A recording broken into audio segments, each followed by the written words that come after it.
Hello, welcome back. This is part 2 of our GBS221 welcome video. There's just some things I wanted to point out to you to make sure you understand how to access additional information. So if you're at the home screen here, click on modules.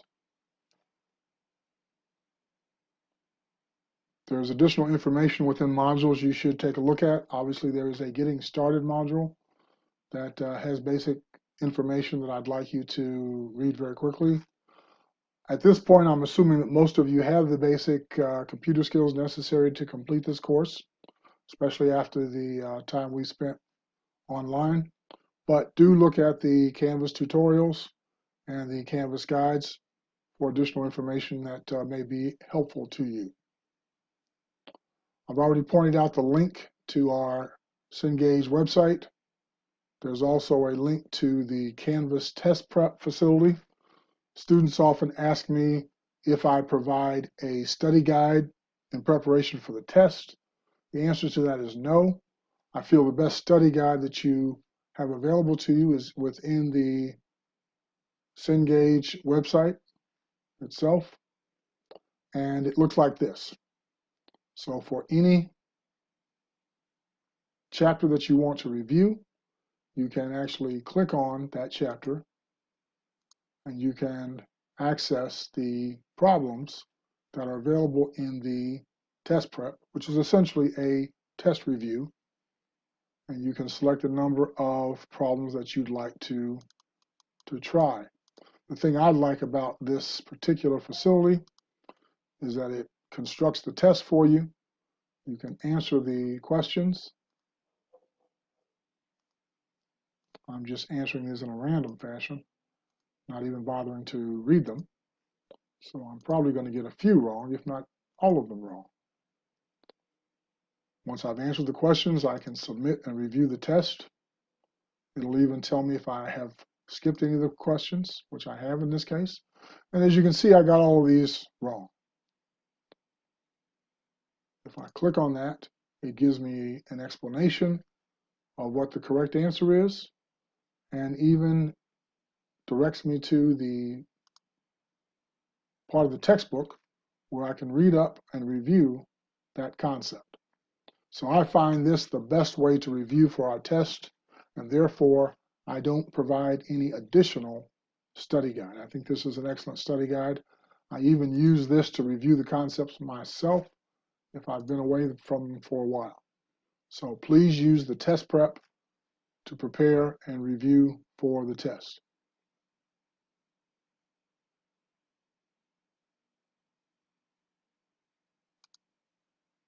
While I'm here within Cengage, I'll point out the fact that, as I said before, our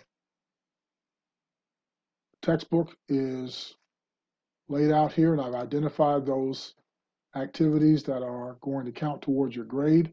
But there are other activities here in terms of reading and review that you can look at, as well as practice activities that you can take a look at. The test prep is referenced at the end of every chapter, but it takes you to the same facility. You can also view your grade book.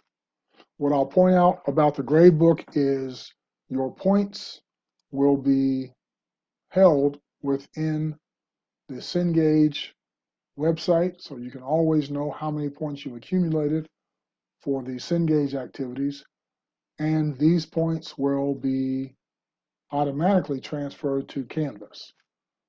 There may be some problems with that. If there is, let me know, but at least once a week, you'll see those points from Cengage transfer to Canvas. If they don't panic. Your points will be kept here, and I can transfer those manually at the end of the semester if need be.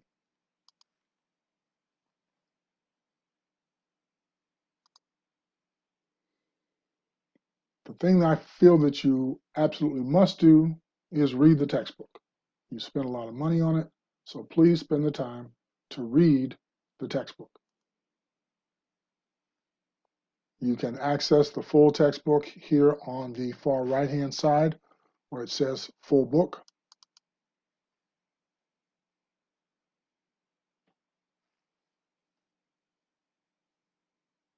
Now it says go to a page, but unfortunately, within this ebook, the pages aren't numbered. But you can use the table of contents to branch to any chapter, and within a chapter, you can branch to any section. For additional practice, there are exercises and applications within the textbook that you can use for practice problem solving. Obviously, you want to try those problems where the answer is given, so you can check your work to see if you understand the concept and can do the problem.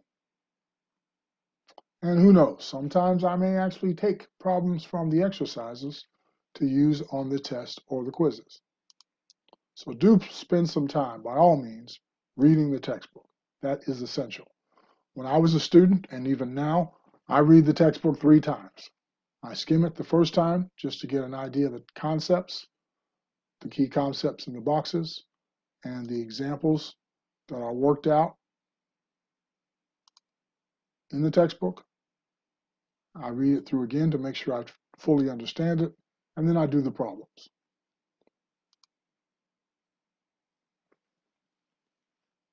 Read the textbook before you do the homework assignments that are set out as counts towards a grade.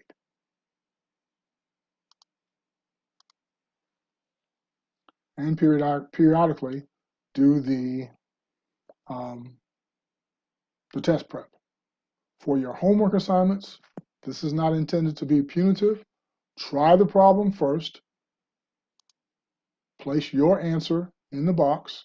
Pay attention to the number of decimal places that they ask for. And then, if you like, check your work to see if you got it correct.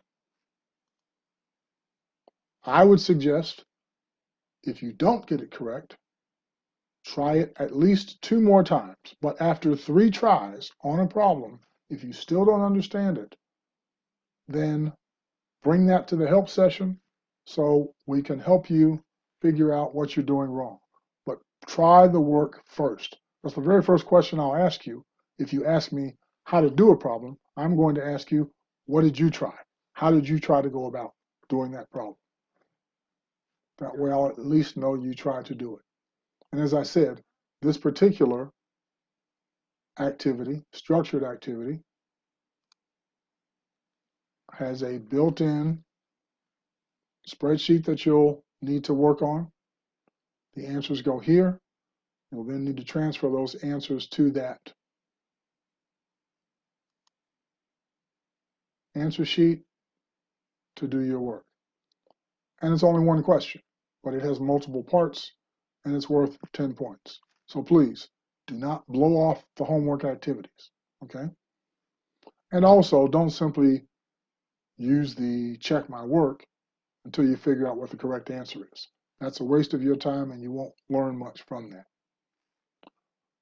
But please pay attention to the number of decimal places that they ask for, because this homework activity is very sensitive to that.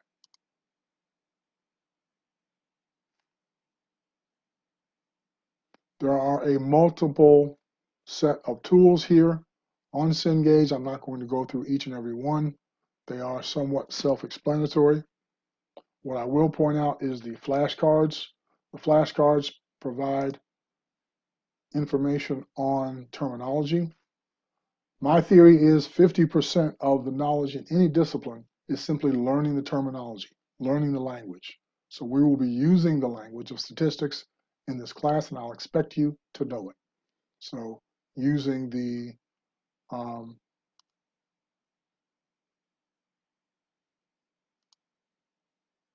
definitions from the flip cards is a good way to review as well.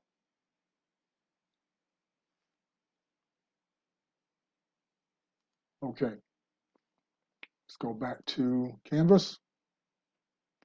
And again, I'm 10 minutes in already. So I'm going to wrap up here.